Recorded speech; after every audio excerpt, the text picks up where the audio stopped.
Memang sudah dari dulu, dari 2016 lalu, ketika ada sesuatu hal yang agak menusuk, agak menggores jiwa kesenimanan saya waktu itu, lalu saya berunding sama Om Imon, sama Mbak Nia. Andaikan kita punya LMK sendiri, LMK Hak Cipta, bagaimana ya? Tapi kemudian saya berdiskusi dengan pihak-pihak yang mengetahui tentang pendirian LMK. Ternyata memang persyaratannya lumayan butuh proses yang panjang karena kuota harus 200 orang untuk LMK Hak Cipta.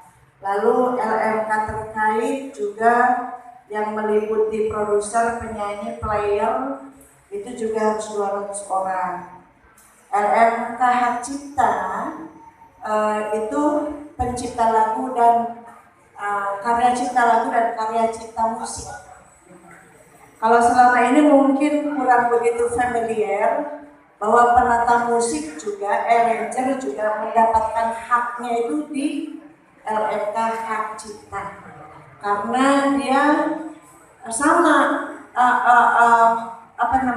daya kreativitasnya itu dengan pencipta lagu. Dia menciptakan sound, note yang ada di dalam musik. Dia juga pencipta, cuma di dalam karya cipta musik. Nah, itu masuk ke dalam lingkupan LMK Hak Cipta. Nah, kemudian LMK Hak Cipta ini terutama khususnya untuk LMK TRI yang sudah kita perjuangkan untuk sampai ke Kemenkumham. Kita sudah mendapatkan terbitan nama, yaitu TRI, itu Transparansi Royalti Indonesia. Kita sudah bersepakat dengan tim bahwa dengan nama Transparansi Royalti Indonesia kita bertekad untuk melakukan, untuk menjalankan pengelolaan hak-hak ekonomi para seniman-seniman Indonesia dengan transparan, yang sebetul-betul transparan. Pendapatan pendistribusian dari LMKN, sebelumnya saya bedah dulu. LMK ini berada di bawah LMKN yang dibentuk oleh para produser dan pemerintah. LMKN di bawahnya ada LMK Hak Cipta, sekarang itu sudah ada 4 atau 5 gitu. Lalu ada LMK Hak Terkait yang sekarang mungkin sudah ada sekitar berapa ya? 7 apa ya? 5 apa 7. Sehingga totalnya semuanya tuh LMK Hak Cipta dan LMK Hak Terkait itu kurang lebih ada 14, sudah 14. Nah, 15 insya Allah dengan TRI, dengan LMK Hak Cipta yang baru ini. Nah, LMK Hak Cipta maupun LMK Hak Terkait mendapatkan pendistribusian dari LMKN untuk yang reguler. Reguler ini artinya yang bersifat performing, yang dipertunjukkan, yang dipertontonkan. Semisal radio, televisi, pub, restoran, lalu di karaoke-karaoke. Nah, itu wewenang dan haknya LMK untuk mengkolek itu, untuk mendapatkan pendistribusian melalui LMKN, lalu didistribusikan oleh LMK kepada para anggota. Itu untuk hak cipta. Jadi LMK bukan perusahaan, LMK hanya lembaga manajemen kolektif. LMK adalah perkumpulan, dan LMK berdiri karena adanya anggota, bukan adanya pengurus. Pengurus hanya sebagai jembatan untuk pendirian, untuk pembentukan.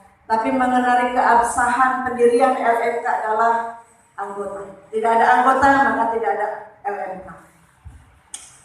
LMK tadi akan menjadikan para saudara-saudara seniman para pencipta maupun para penyanyi, para player sebagai sahabat, sebagai mitra, bahkan sebagai kekasih yang selalu berkasih sayang dan mesra, yang selalu mengutamakan, mengedepankan kejujuran, keterbukaan, dan keadilan. Insya Allah, insya Allah.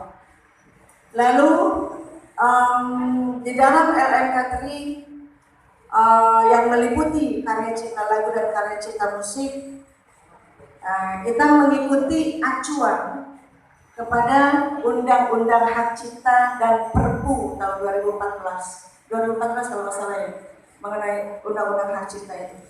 Kita semuanya mengacu kepada apa yang sudah diatur oleh pemerintah.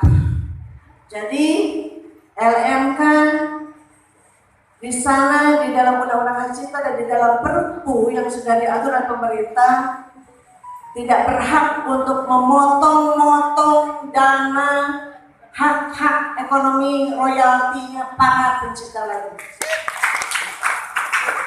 Selain daripada bagian yang sudah diatur oleh pemerintah, itu yang akan kita jalankan. Saya tidak tahu mengenai LMK yang lain, tapi ini prinsip bagi LMK3 bahwa akan melaksanakan, akan mengacu kepada peraturan pemerintah. Itu yang akan kita jalankan. Dan ini apa yang saya sampaikan bukan hanya sekedar lip service, bukan hanya sekedar kata-kata semata, itu memang sudah menjadi tekad saya. Karena memang kita di dalam Undang-Undang Hak Cipta, di dalam Perpu yang sudah dibuat oleh pemerintah, itu sudah menjadi patokan, acuan, barometer untuk kita jalankan sebaik-baiknya. Amin. Lalu bagi yang mungkin dari segala macam yang mengenai poin-poinnya itu, kemarin saya sudah melaksanakan deklarasi. Kita sudah deklarasikan mengenai keberadaan TRI. Kita mengumumkan bahwa ada LMK Hak Cipta yang baru dengan sistem dan kebijakan yang akan kita jalankan, dan kita sudah beritakan mengenai konsep-konsep dan sistem-sistem kebijakan yang akan kita lakukan, yang akan kita jalankan. Kemarin sudah kita sampaikan di tanya jawab dengan media pada saat 18 Januari, pada saat deklarasi TRI kemarin. Selanjutnya untuk hak terkaitnya yang meliputi para penyanyi dan player serta produser, itu mungkin nanti kita dirikan menyusul. Yang paling urgent ini, yang paling mendesak adalah hak-hak para pencipta. Karena ketika para penyanyi banyak job, gitu, banyak job kan? Alhamdulillah. Para pencipta jobnya tidak seperti penyanyi. Ya. Jadi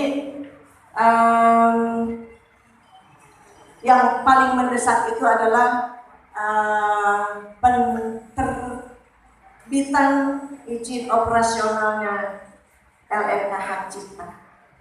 Itu yang paling mendesak. Karena uangnya memang banyak. Jujur aja saya bilang, uangnya banyak. Uangnya para pencipta musisi Indonesia, seniman Indonesia banyak.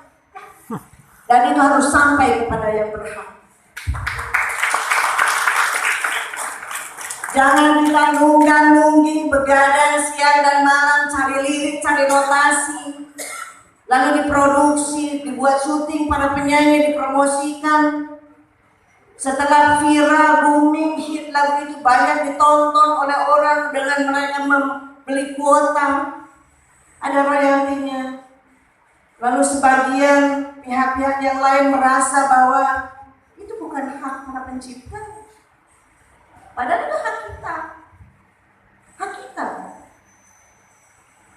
Membuat lagu, menulis lagu itu butuh konsentrasi, butuh inspirasi, butuh begadang, butuh telat makan, butuh pemikiran yang mendalam untuk melahirkan satu karya seni yang bisa diterima oleh masyarakat. bukan sekedar bikin. Ketika lagu itu sudah hit, haknya para pencipta untuk menikmati royaltinya. Itu yang akan kita perjuangkan. Tentunya tantangan, hambatan bagi kelangsungan perjalanan LMK3 banyak. Karena tidak sedikit dari pihak LMK yang lain yang tidak suka dengan kehadiran LMK3. Tapi saya tidak menjadi masalah bagi saya. Yang penting saya fokus dengan jalan saya, fokus dengan tujuan saya, dengan niat saya beserta tim. Kita tidak berniat untuk neko-neko, kita tidak berniat untuk menjalankan yang di luar dengan apa yang sudah diatur oleh pemerintah.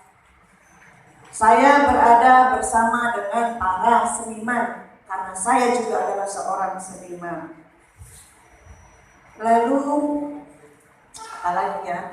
LMK3 mengakomodir, merangkul untuk para pencipta dan musisi yang berada di daerah-daerah. LMK3 tidak berniat, tidak berkeinginan untuk mengambil anggota-anggota yang sudah berada di LMK yang lain. Bagi para anggota yang sekarang masih menjadi anggota yang lain, pihak LMK yang lain, kita tidak akan memintanya untuk menjadi anggota LMK3, apalagi memaksa, menggiring, tidak. Makanya LMK3 berkeinginan, bertekad untuk mengakomodir, untuk turun ke daerah, untuk merangkul para seniman-seniman yang ada di daerah. Misal Lampung, Padang, Bugis, lalu yang sekarang sedang jalan itu adalah Cirebon, Bandung, dan Indramayu. Ini ada tim yang hari ini juga jalan ke sana. Saya sendirian jalan ke sini, ke Surabaya. Itu supaya bagi-bagi tugas sama-sama berjalan. Jadi kita mengakomodir bukan hanya para pencipta lagu dangdut, bukan hanya para pencipta seniman-seniman yang berada di ibu kota atau Jabodetabek. Kita turun ke daerah, kita ingin bersama-sama berbagi dengan para seniman-seniman pencipta lagu-lagu yang ada di daerah di wilayah Indonesia. Baik itu para pencipta lagu-lagu Padang, para pencipta lagu-lagu Jambi, Kerinci, para pencipta lagu-lagu Batak, para pencipta lagu-lagu Bugis, yang juga lagu-lagunya hit di daerahnya masing-masing. Dan itu ketika ada linknya, ketika dia ada di YouTube, ketika ada di Smule, ketika ada di TikTok, ketika ada di mana di platform digital semuanya, maka dia mendapatkan hak royal. Makanya untuk para seniman, para pencipta dan penata musik, alangkah baiknya untuk menjadi anggota LMK supaya hak-hak ekonominya mendapatkan dan bisa menikmati. Mungkin kita tidak berbicara tentang hal yang muluk mungkin ya. Untuk saya di sini berbicara tidak mengiming-imingi dengan hal-hal yang muluk, kita yang realistis saja. Jadi ketika lagu seperti lagu Runtah Kang Dul Sumbang Jawa Barat, ternyata kan kalau viral lagu itu bukan hanya di daerah Jawa Barat lagu itu terkenalnya gitu kan. Dengan demikian ketika lagu itu viral, maka viewernya banyak, ya enggak? Viewernya banyak. Lalu ketika viewernya banyak, hak ekonominya pun dia mendapatkan banyak. Digital itu bukan rekaan tulisan tangan kita. Digital itu semuanya sudah ada di sana, datanya udah jelas.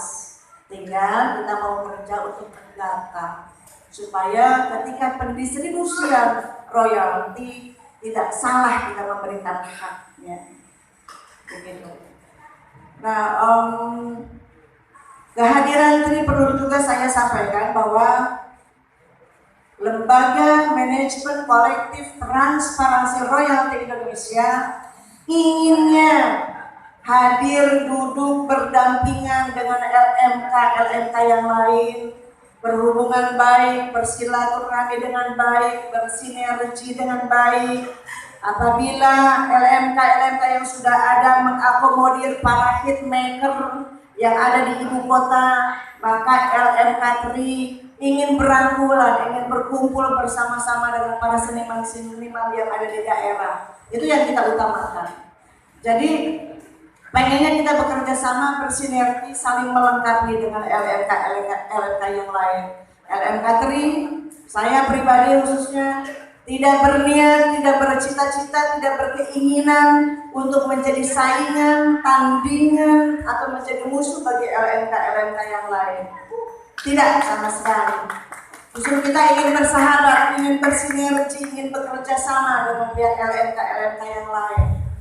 Tapi apabila ada pihak-pihak LMK yang lain yang tidak terima dengan lapang hati kehadiran saya, dengan pola, dengan konsep, dengan kebijakan, dengan sistem yang akan kita jalankan, monggo kerso, itu hak masing-masing setiap orang.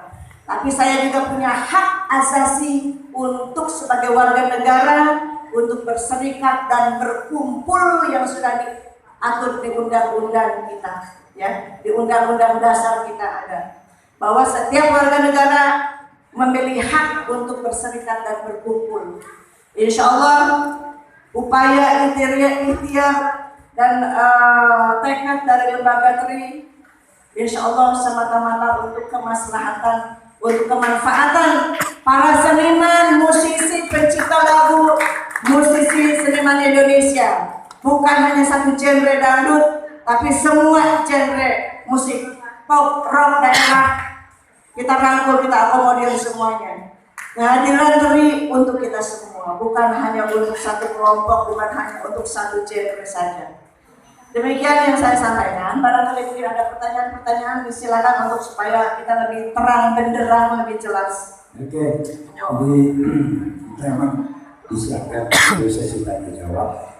Tapi sebelum itu mohon saya ulang lagi, Mbak baru saya bilang bahwa di LMK ini adalah mengikut dari berbagai genre. Mungkin ada kawan atau sahabat, dia sebagai kita lebih campur sari.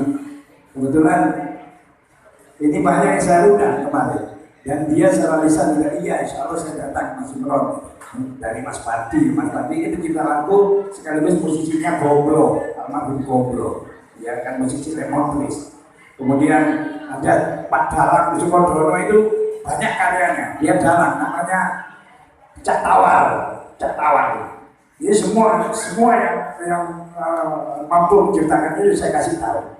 Dan hari ini juga berharap hadir saja Bapak nanti. Nanti pun ada teman sampean yang tidak sempat siang hari ini ketemu, mungkin nanti sore bisa disiapkan waktu, Mbak ya. Barangkali nanti kalau memang aku kepingin langsung gitu. Siap. Saya mungkin malam ini nginep di dekat bandara di Swiss Hotel. Barangkali ada yang belum jelas, barangkali mungkin yang hari ini saat ini belum datang, belum hadir, belum bisa bertemu, nanti bisa kita ketemu di sana. Siap. Jadi Mbak Evi juga tidak menutup waktu. Silakan kalau mau mengikuti bagaimana sistem dan mekanismenya, bisa hadir tadi di mana di Pokoknya yang di malam ini. Ya, ini belum saya sebut nih, jauh-jauh Pak. Ini ada yang dari Madiun, ada yang dari Trenggalek, ada dari Madura, ada dari Probolinggo, ada yang dari Lamongan, semua masuk bapaknya Via Valen datang ini, Abah Arif ini. Iya, nanti mau nyalain saya, khusus nyalain saya.